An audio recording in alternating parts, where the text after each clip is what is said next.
आज की इस वीडियो में हम जावास्क्रिप्ट के बहुत ही सिंपल छोटे क्वेश्चंस को सॉल्व करेंगे। ठीक है, तो ये चारों वो क्वेश्चन हैं जो आपके सामने दिख रहे हैं। इस तरीके के छोटे छोटे क्वेश्चन जब हम सॉल्व करेंगे तो हम बड़े क्वेश्चन को आसानी से सॉल्व कर सकते हैं, क्योंकि बड़ा क्वेश्चन छोटा छोटा क्वेश्चन का एक कॉम्बिनेशन होता है। तो पहला क्वेश्चन है reverse a string. First question is reverse a string. तो चलिए इसको सॉल्व करते हैं। इन सब के लिए हमें क्या करना है, एक फंक्शन लिखना है जो क्या रिटर्न करेगा, रिजल्ट रिटर्न करेगा। ठीक है, तो हमें क्या करना है, रिवर्स ए स्ट्रिंग के लिए एक फंक्शन लिखना है। फंक्शन लिखने के बाद वो फंक्शन रिवर्स स्ट्रिंग को रिटर्न करना चाहिए। तो सबसे पहले फंक्शन, ओके, हमें क्या करना है, रिवर्स स्ट्रिंग। तो आर एस टी आर करके एक फंक्शन हो जाएगा। यहाँ पे क्या लेगा, एक स्ट्रिंग लेगा एज ए इनपुट। ओके, जब हम इसको कॉल करेंगे तो एक रिवर्स में एक स्ट्रिंग लेगा जिसको हमें रिवर्स करना है। ठीक है, देखिए सबसे पहले क्या करना है, हमें इसको रिवर्स करना है और इनबिल्ट फंक्शन का यूज करना है, क्योंकि जावास्क्रिप्ट के अंदर ऑल अबाउट द स्किल। ठीक है, तो हमें केवल एक रिवर्स फंक्शन का यूज करना है। तो जो स्ट्रिंग होगी और इस पे हमें क्या लगाना पड़ेगा, रिवर्स। लेकिन स्ट्रिंग के ऊपर रिवर्स काम नहीं करता है, तो सबसे पहले हमें स्ट्रिंग को इसमें कन्वर्ट करना पड़ेगा, इसको एरे में कन्वर्ट करना पड़ेगा। तो एरे में कन्वर्ट करने के लिए हमें इसको स्प्लिट करना पड़ेगा। ठीक है, स्प्लिट किया। स्प्लिट क्या करेंगे, हर एक कैरेक्टर पे इसको स्प्लिट करना पड़ेगा। इतना करने के बाद अब हम इसको रिवर्स करना पड़ेगा। ओके, रिवर्स हो गया। रिवर्स करने के बाद देखो, थोड़ा सा आपको समझ में भी आ रहा होगा कि रिवर्स कैसे हो रहा है। ठीक है, रिवर्स करने के बाद यहाँ पे क्या होगा, देखिएगा स्प्लिट करने के बाद इस जगह बन चुकी है एक एरे। वो एरे इस रिवर्स फंक्शन की हेल्प से रिवर्स हो चुकी है। ठीक, अब हमें क्या करना पड़ेगा, अब यहाँ पे एक मॉडिफाइड रिवर्स एरे है, उस एरे को वापस से हमें किसमें कन्वर्ट करना पड़ेगा, स्ट्रिंग में। तो अब हम इसको ज्वाइन करना पड़ेगा। सो ज्वाइन क्या करेगा, उसको स्ट्रिंग में वापस से कन्वर्ट कर देगा। ओके, सो यहाँ पे ज्वाइन हो जाएगा ऑटोमेटिकली सब कुछ। सो ज्वाइन कैसे करना है, एकदम कुछ नहीं देना उसके बीच में, तो इस चीज से वो ज्वाइन हो जाएगा। और अब यहाँ से हमारे पास फाइनल रिजल्ट बनेगा और इस रिजल्ट को हमें क्या करना है, रिटर्न। ओके, यहाँ से रिजल्ट रिटर्न करना है और जस्ट अब इस फंक्शन को कॉल कर देना है कंसोल डॉट लॉग करके।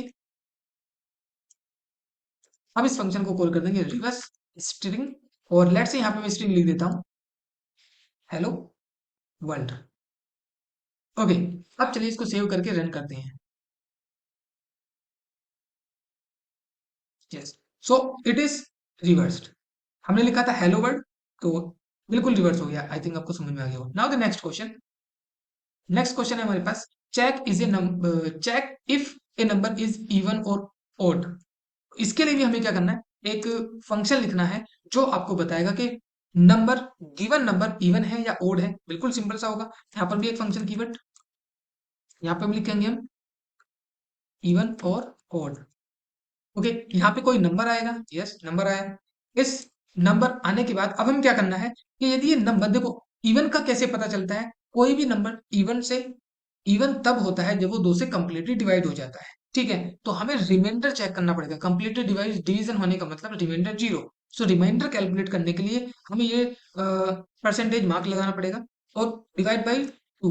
इट मीन्स रिमाइंडर हमें चेक करना है 2 के साथ, और यदि ये रिमाइंडर किसके इक्वल आ जाए, 0 के इक्वल आ जाए, तो हमारा आंसर क्या होगा। इट मीन्स यदि ये कंडीशन ट्रू है तो तब हमारे पास आउटपुट होना चाहिए इवन। ओके, और यदि कंडीशन फॉल्स है तो तब हमारे पास आउटपुट होना चाहिए ऑड। और ये रिजल्ट हमें क्या करना है, रिटर्न। ठीक, कोई स्टेप समझ में आ रही होगी, कितना सिंपल। नाउ बस आप हमें इसी कंसोल डॉट लॉग करके इसको प्रिंट कर देना है। ओके, सो इवन ऑड, और लेट्स से यहाँ पे मैं 5 लिख देता हूँ। नेक्स्ट टाइम में दोबारा इसको कॉल करके मैं यहाँ पे 4 लिख देता हूँ, 14 and save and then run again. ठीक है, सो पहला 5 था ओड और दूसरा 14 था, सो इवन हो गया। राइट, तीसरा question, find the largest number in an array. Okay, so हमारे पास यहाँ पे एक फंक्शन लिखना है जिसके अंदर नंबर रखे होंगे और उसमें से सबसे बड़ा नंबर हमें कैलकुलेट करना है। ठीक है, तो यहाँ पर भी एक बार फिर से फंक्शन, फंक्शन और लार्जेस्ट नंबर। ओके, शॉर्ट में, एंड अब देखिएगा हमें क्या करना है, लार्जेस्ट नंबर को फाइंड आउट करना है। ओके, सो इट मीन्स यहाँ पे एक, यहाँ पे हमें एक एरे मिलेगी, उस एरे को हमने एरे पैरामीटर के अंदर ले लिया।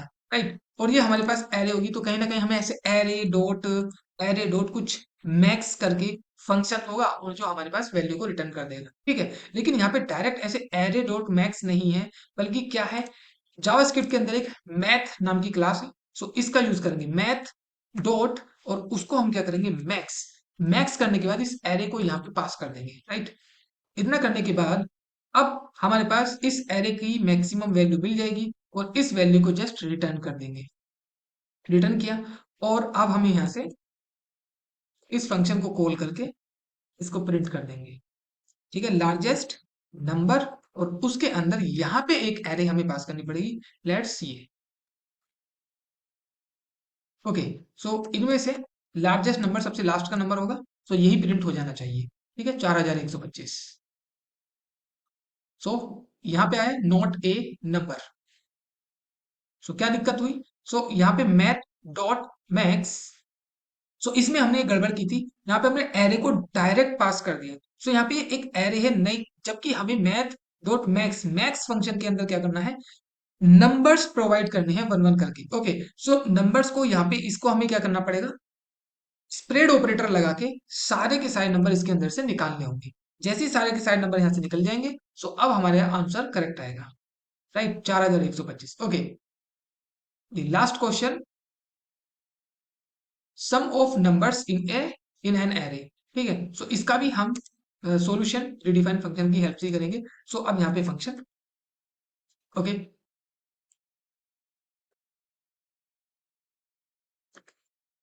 फंक्शन, ओके, एंड क्या करना है, sum of array, sum of array, और यहाँ पे एक एरे आएगी, okay, and we have to calculate sum of numbers of an array.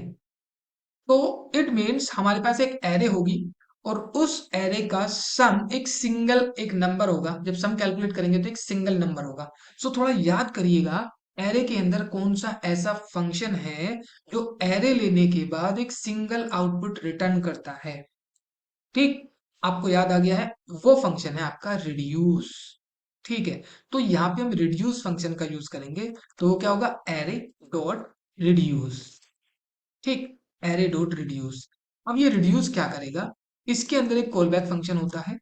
उस कॉल बैक फंक्शन के अंदर सबसे पहले यहाँ पे एक एक्यूमुलेटर होता है। इट मीन्स जिसके अंदर बार बार कैलकुलेट होके वैल्यू स्टोर होएगी, और दूसरा इस एरे की एक एक वैल्यू को लेके आएगा। सो उसको हम कहेंगे करंट एलिमेंट, मीन्स आइटम। सो ये करंट आइटम है, और फिर हमें क्या करना है, हमें जस्ट यहाँ पे रिटर्न करना है। रिटर्न किसको करना है, यहाँ पे हमें रिटर्न करना है एक्यूमुलेटर प्लस ये आइटम का सम। ओके, सो इन दोनों का सम हमें यहाँ पे रिटर्न करना है, राइट। सो ये हो गया हमारा कॉल बैक फंक्शन। उसके बाद हमें इस एक्यूमुलेटर की स्टार्टिंग वैल्यू असाइन करनी पड़ेगी। सो कोमा लगा के इस एक्यूमुलेटर की स्टार्टिंग वैल्यू हमने यहाँ पे 0 दे दी, राइट। अब हमें क्या करना है, इसका रिटर्न करना है। रिटर्न किया, सो अब हमारा आंसर करेक्ट हो जाना चाहिए। सो अब इस फंक्शन को कॉल करेंगे, ओके, और इसके अंदर ये sum of array, sum of array, और इसके अंदर एक सिंपल सी एरे पास कर देंगे। सो इसका सम आना चाहिए 2 और 1 3, 3 6 4 10, right. So save, okay, so sum आ गया इसका 10। सो ये थे 4 basic and some important question, जिससे हमें इनके जावास्क्रिप्ट के इनबिल्ट फंक्शन को कैसे यूज करना है मदद मिलेगी। इस प्रकार के छोटे क्वेश्चन करने की वजह से, इनको सीखने की वजह से आपको बड़े क्वेश्चंस को सॉल्व करने में आसानी होगी। Thank you.